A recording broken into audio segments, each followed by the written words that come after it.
Selamat pagi anak-anak sekalian. Kita berjumpa dalam pembelajaran bahasa Indonesia online untuk pertama kalinya untuk kelas 10 multimedia. Nama saya Samsu Yunian, mengajar mata pelajaran bahasa Indonesia untuk kelas 10 multimedia. Diharapkan dengan pembelajaran ini semua siswa memperhatikan dengan seksama dan mengikuti dengan baik supaya apa yang akan saya terangkan ini bisa diterima dengan baik dan dimengerti dengan baik. Pada pembelajaran pertama kali ini kita akan belajar tentang laporan hasil observasi yang merupakan pelajaran pertama kita. Diharapkan para siswa untuk memperhatikan dengan baik. Untuk KD pertama, kita akan belajar mengenai mengidentifikasi laporan hasil observasi yang dipresentasikan dengan lisan dan tulisan.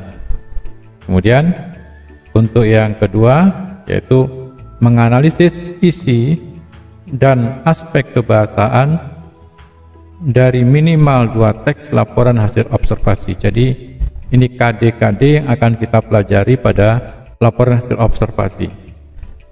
Jadi ini adalah aspek pengetahuan. Kemudian untuk aspek keterampilan yaitu yang 41, menginterpretasi isi teks laporan hasil observasi berdasarkan interpretasi baik secara lisan maupun tulisan.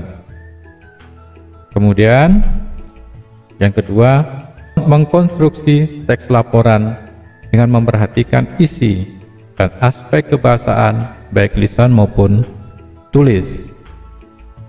Kita mulai pada pelajaran pertama, menyusun laporan observasi.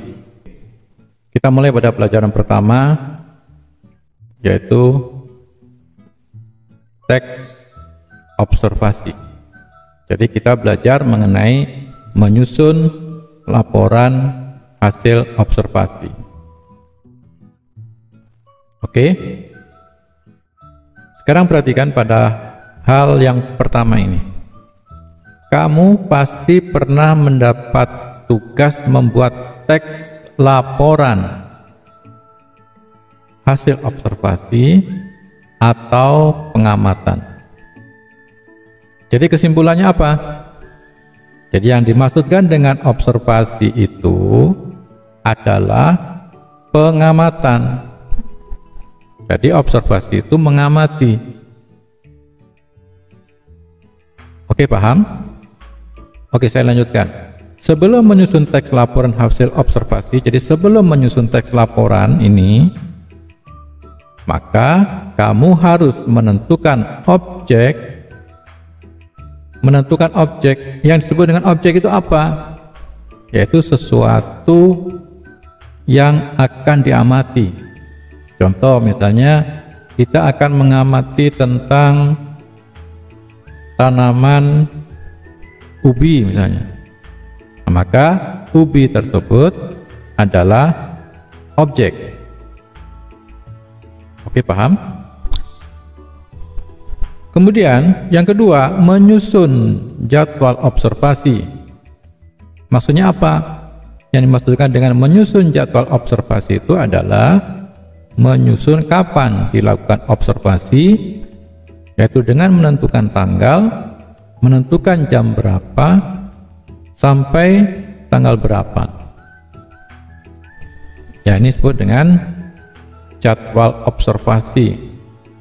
Kemudian yang ketiga adalah mencatat data dan hasil observasi. Jadi mencatat data dan hasil observasi. Jadi sekali lagi, sebelum kita melakukan laporan hasil observasi, maka yang pertama menentukan objek, artinya apa yang akan diobservasi atau apa yang akan diamati, kemudian menyusun jadwal observasi atau menyusun jadwal pengamatan, kemudian mencatat data yang ketiga atau hasil observasi. Oke? Setelah itu kamu baru dapat menyusunnya dalam sebuah teks. Ya, setelah itu baru kamu dapat menyusunnya ke dalam sebuah teks. Oke, apa kamu sudah memperoleh gambaran tentang apa yang dimaksudkan dengan teks observasi? Oke, kita lanjutkan.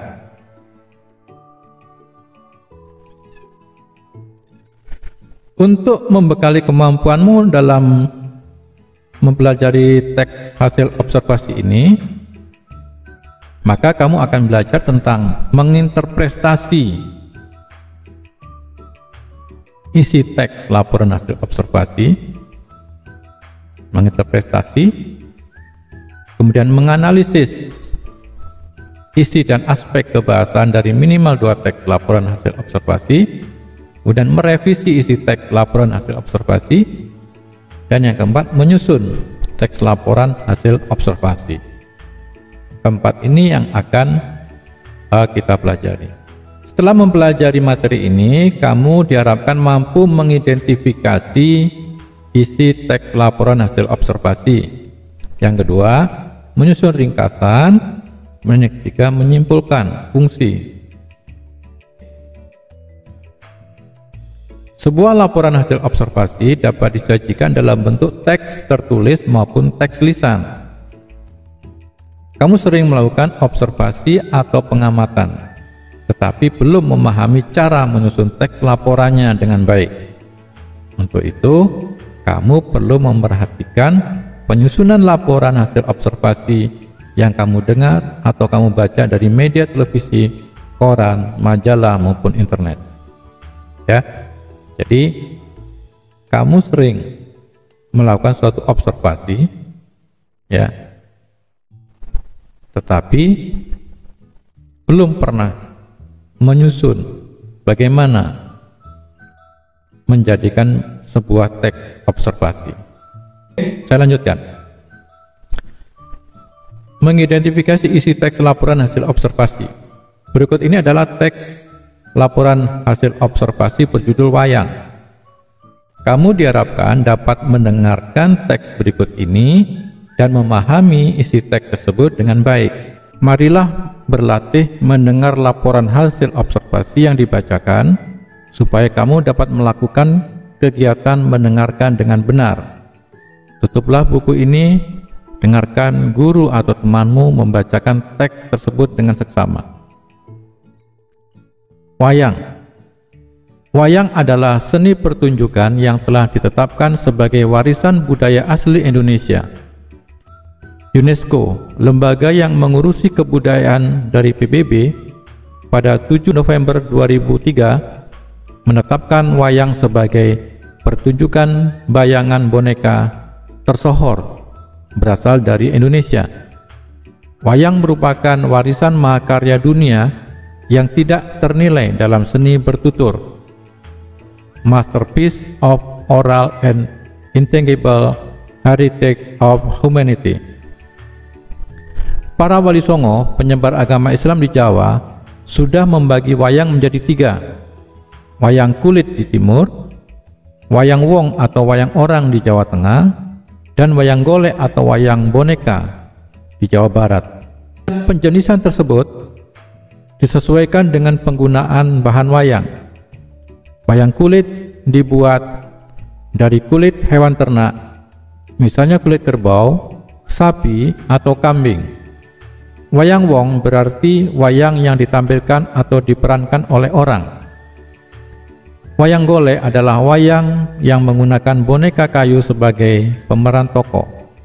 Selanjutnya, untuk mempertahankan budaya wayang agar tetap dicintai, seniman mengembangkan wayang dengan bahan-bahan lain antara lain wayang suket dan wayang motekar. Wayang kulit dilihat dari umur dan gaya pertunjukannya pun dibagi lagi menjadi bermacam jenis. Jenis yang paling terkenal karena diperkirakan memiliki umur paling tua adalah wayang purwa. Purwa berasal dari bahasa Jawa yang berarti awal. Wayang ini terbuat dari kulit kerbau yang ditata dan diberi warna sesuai kaidah ulasan wayang pendalangan. serta diberi tangkai dari bahan tanduk kerbau bule yang diolah sedemikian rupa dengan nama jempurit yang terdiri atas tuding dan gapit. Nah, demikian antara lain pembacaan tentang wayang. Ya, jadi paling tidak kalian bisa mendengarkan apa yang telah saya bacakan dan kalian bisa menyimpulkan apa yang dimaksud dengan teks laporan hasil observasi. Setelah kalian mendengarkan ini, maka kalian mempunyai tugas yang pertama, buatlah pertanyaan yang terkait isi laporan wayang tersebut seperti berikut. Informasi apa saja yang disampaikan dalam teks tersebut? B. Mengapa wayang ditetapkan sebagai mahakarya dunia? C. Ada berapa jenis wayang berdasarkan bahan pembuatannya? D. Apa manfaat wayang bagi pembuatan warisan budaya? Ini yang akan kalian kerjakan. Kalian kerjakan dalam bentuk tertulis yang diketik di dalam Word dan kalian upload di dalam Google Classroom. Oke, terima kasih atas perhatiannya. Untuk yang akan datang kita akan bahas tentang apa yang telah kalian serahkan dalam tugas tersebut. Terima kasih.